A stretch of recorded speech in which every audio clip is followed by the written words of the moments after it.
Okay, this is stealth video number 2 in the placement of Christianity's Final Solution by Martin Zender, an autographed copy. I am walking to the little library now. It's a beautiful day.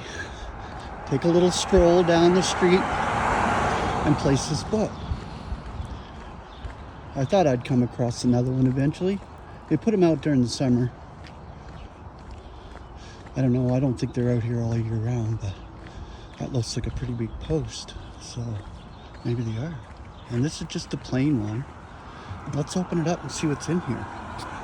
Oops, I guess it's a spring-loaded door. Alright, so as you can see, there's a few books in here, and this will go well. Christianity's Final Solution. And there's a place right here, right in this corner here. So somebody's bound to pick up this book. We'll just leave it out a little bit. Maybe it'll attract a little bit of attention. Anyway, so this has been video number 2. Placing a book in a little mini library. Grace and peace.